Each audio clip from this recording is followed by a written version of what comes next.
By bye বাবি। Bye bye. ব্রেকফাস্টটা করে নাও, ওকে? তারপর ম্যাডাম আসবে। Bye. Good morning. Good morning.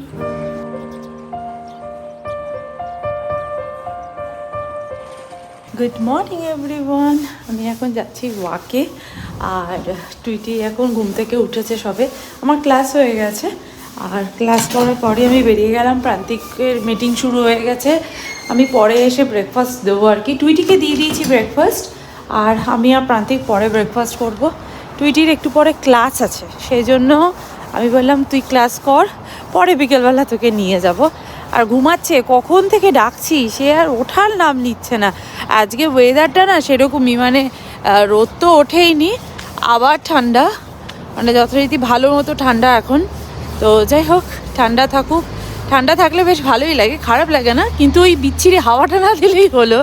এখন যেমন কোনো হাওয়া দিচ্ছে না। কালকে বিকেলবেলা আমরা হাঁটতে বেরিয়েছি, 15 ডিগ্রি টেম্পারেচার দেখাচ্ছে, হালকা জ্যাকেট পরে বেরিয়েছি। এই অবধি আসার পর প্রান্তিকে বললাম না আমার বড় জ্যাকেটটাই নিয়ে এসো, প্রচণ্ড হাওয়া দিচ্ছে।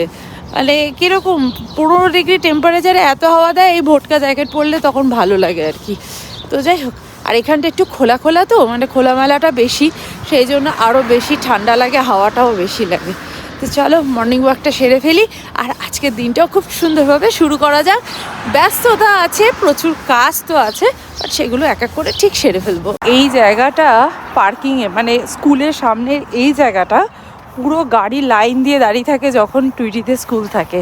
এখন ছুটি বলে পুরো ফাঁকা।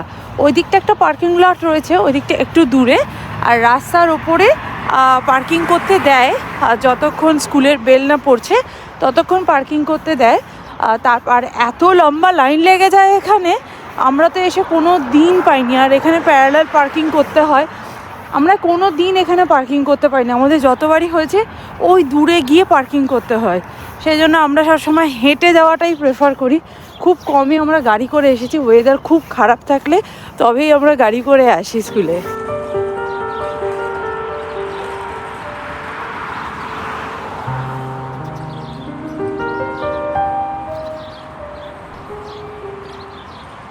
হচ্ছে আজকে আমার ব্রেকফাস্ট রাইস কেক, তার সাথে ইয়োগার্ট আর মুসলি দিয়েছি, বয়েলড এগ, বেরিজ, আর তার সাথে রয়েছে সুগার ফ্রি কফি। এই হচ্ছে আজকে ব্রেকফাস্ট। আমার খুব ভালো লাগে। আর রাইস কেক না ক্রাঞ্চি হয় না, খেতে খুব ভালো লাগে। প্রান্তিকের ওখানে কল চলছে, আমি ওর খাবার ওকে দিয়ে এসছি। আর প্রান্তিকের আবার রাইস কেক খুব একটা ভালো লাগে না, ওকে সেম জিনিসটাই আমি ব্রেডের ওপর বানিয়ে দিয়েছি, ও সেটা খেতে ভালোবাসে, কিন্তু রাইস কেক ও খুব একটা পছন্দ করে না। আর টুইটি তো যথারীতি পড়ছে এখন। টুইটির আজকে প্রাইভেট টিচারের কাছে এক্সাম আছে, সেই জন্য সেই এক্সাম দিচ্ছে, সেই জন্য আর বেশি কথা বলবো না। জোরে কথা তো একদমই বলা যাবে না, আবার কানে যদি কথা যায় তাহলে পরীক্ষার গণ্ডগোল করে ফেলবে। তো যাই হোক, চলো এখন ব্রেকফাস্টটাকে করে নিই, তারপর এক এক করে কাজে লেগে পড়ি।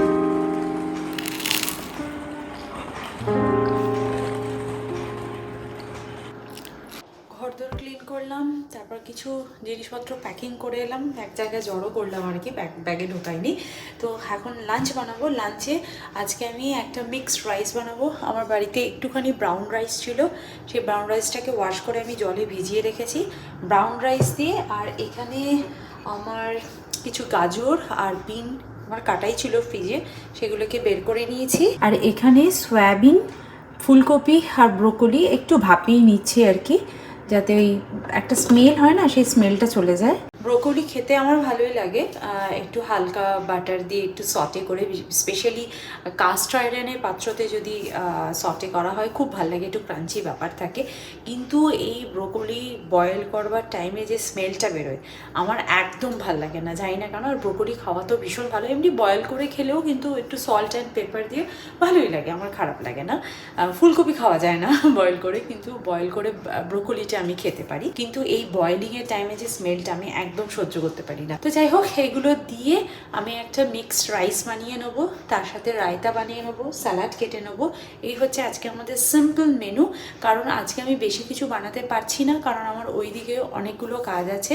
আর আমাদের বাড়ি থেকে একটু একটু করে অনেকগুলো ফার্নিচার চলে গেছে, যেমন আমাদের বেড চলে গেছে, আমাদের ডাইনিং টেবিল তো অনেকদিন আগেই চলে গেছে, টিভির টেবিল, এগুলো না আমরা মার্কেট প্লেস থেকেই সোল আউট করেছি, কারণ ওই জিনিসগুলো আমাদের পুরো নতুন ছিল, মানে একদম ট্র্যাশ বিনে ফেলার মতন তো কন্ডিশন ছিলই না, একদমই নতুন।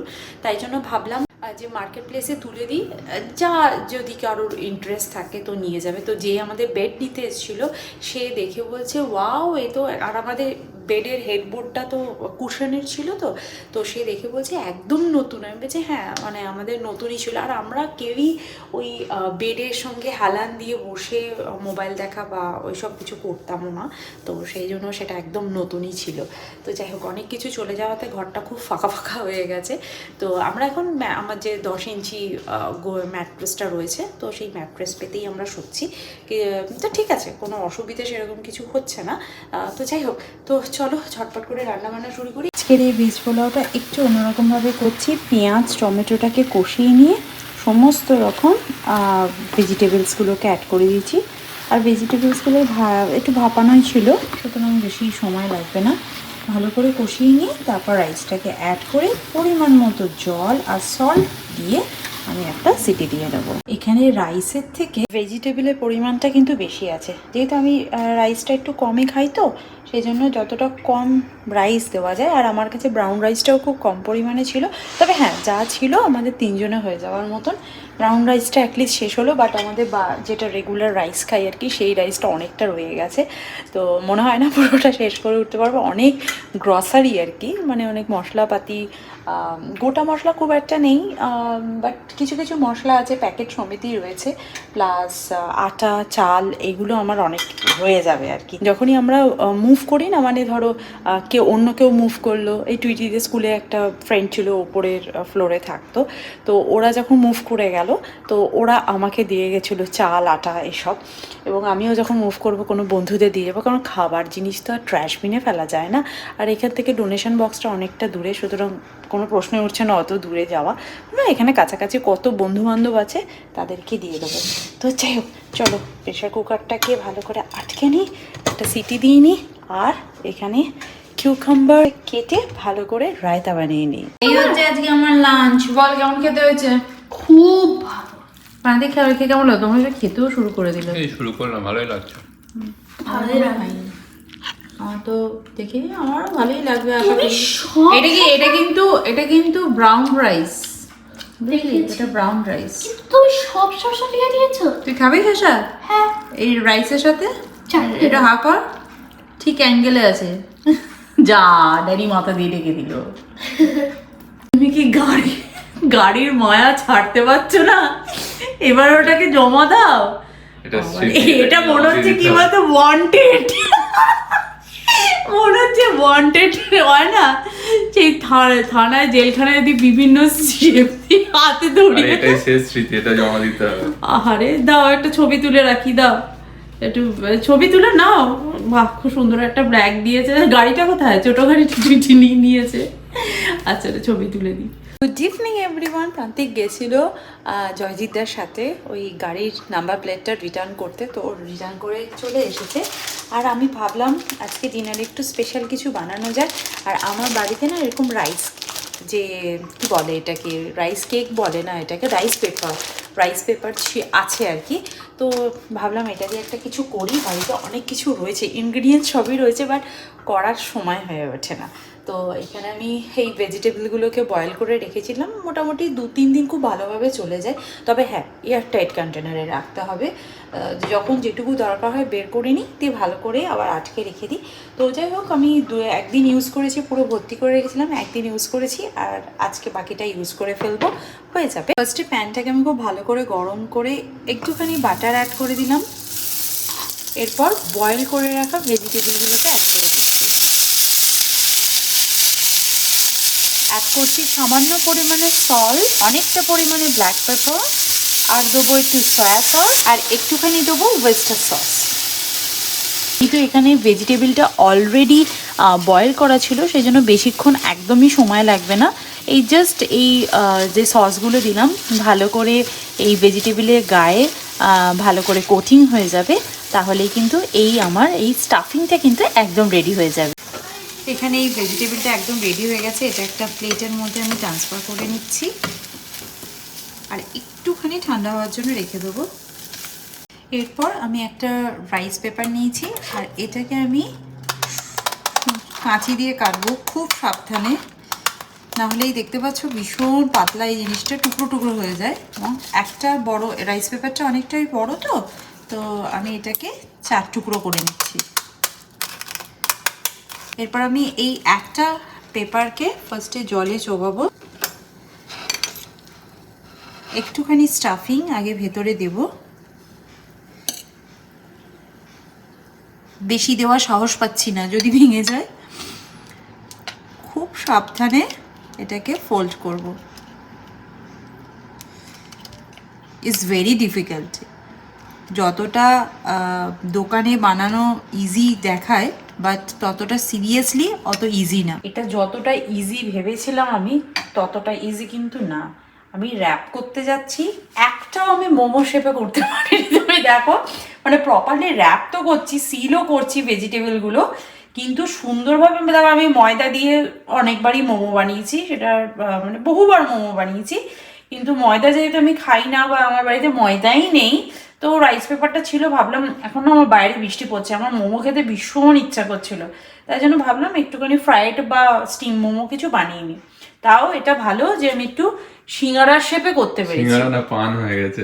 হ্যাঁ ঠিক বলেছো, মানে তাও আরো কয়েকটা, এটাও তো এটা সিঙ্গারার শেপে হয়েছে, এই যে এটা, কিন্তু বাকিগুলো মোটামুটি করে পুটলি করে মুড়ে দিয়েছি। ছোট ইনস্টাগ্রামের ভিডিওগুলোতে দেখতে যতটা সহজ মনে হয় না, ততটা সহজ না। বিশ্বাস করো, ওরা ওটা ফার্স্ট টাইম করে না, বহুবার প্র্যাকটিস করার পর জিনিসটা দাঁড়ায়। তাও দেখো আমি কতগুলো বানিয়ে ফেলেছি, তো প্রপারলি শেপ আমি কোনোটাতে আনতে পারিনি। যাই হোক, এখন আমি আরো দুটো বানাই, দেখি ঠিকঠাক করে উঠতে পারি কিনা। তারপর, কারণ আমার কাছে স্টাফিং তো অনেকটাই রয়েছে, তারপর আমি নেক্সট স্টেপটা দেখাচ্ছি। আশা করি পরের স্টেপটা ঠিকঠাক হবে। আমি একটুখানি বাটার প্যানের মধ্যে গ্রেস করে নিয়েছি, আর এই যে পুটুলি বানিয়ে রেখেছি আমি, এই পুটুলিগুলোকে একটুখানি এদিক ওদিক করে শ্যালো ফ্রাই করে নেবো। এগুলো ডিপ ফ্রাই করতেই জেনারেলি হয়, বাট আমি তো ডিপ ফ্রাই করবো না। আর এয়ার ফ্রায়ারে করলে না জিনিসটা খুব শক্ত হয়ে যায়। আগে একবার আমি ট্রাই করেছিলাম, ওই ক্রিস্পি ব্যাপারটা কিন্তু হয় না, সেই জন্য আমি সেটা এয়ার ফ্রায়ারে দিচ্ছি না, একটু শ্যালো ফ্রাই করে নিচ্ছি। এই হচ্ছে মোমোগুলো আমি একটু ফ্রাই করে নিয়েছি, আর এই হচ্ছে আজকে চিলি চিকেন, আর তার সাথে রয়েছে রুটি। এই হচ্ছে আজকে আমাদের ডিনার। মোমোটা টেস্ট করে বলতো কেমন হয়েছে? ঠিক আছে। রুটির তো অলরেডি মাউথ ওয়াটারিং হচ্ছে, তাই না? ঝাল হয়েছে? টেস্টি হয়েছে? খুব ভালো। একবারেই মুখে পড়, ওইটুকু জিনিস আর ছিঁড়ে ছিঁড়ে কি খাচ্ছিস? বেশি সস নয়, একটুখানি সস দিয়ে খাবে, সবাই বেশি করে সস দিচ্ছে। সিয়ামি, তাহলে আরেকবার বানানো যেতে পারে। ইয়েস। এবার ড্যাডি ফিডব্যাক নি, মোমো করে খেয়ে কেমন লাগছে? এটা মোমো না ভেজ মাঞ্চুরিয়ান? ওই যাই বলো না কেন, একবারেই মুখে, টুইটিও কামড়ে কামড়ে খাচ্ছে, তুমিও খাচ্ছ। ভালোই লাগছে। ভালো লাগছে? ইয়ামি লাগছে? ভালোই লাগছে, খুব ভালো লাগছে। তাহলে আমাকে এবার দেশে গিয়ে ওয়াও মোমোটা তো খেতেই হবে, যদিও ময়দা এখন নিশ্চয়ই অনেক ভ্যারাইটিও হয়ে গেছে, বলো? কি জানি, রাইস পেপারটা হলে বেশ ভালোই হয়। আমি তো চকলেট মোমো দেবে ওরা এখন। না ভাই, আমি চকলেট মোমো খেতে, আমি এই নয় চিকেন মোমো আর না হলে ভেজ মোমো, আমার দারুণ লাগে। তো চলো আজকে ভিডিওটা তাহলে এখানেই এন্ড করছি, দেখা করছি নেক্সট ব্লগে। ততক্ষণের জন্য তোমরা খুব ভালো থাকো, সুস্থ থাকো, আর লাইফটাকে এনজয় করো। Bye bye. ততক্ষণে মোমোটা এনজয় করে নি। Bye bye, see you in next video. By.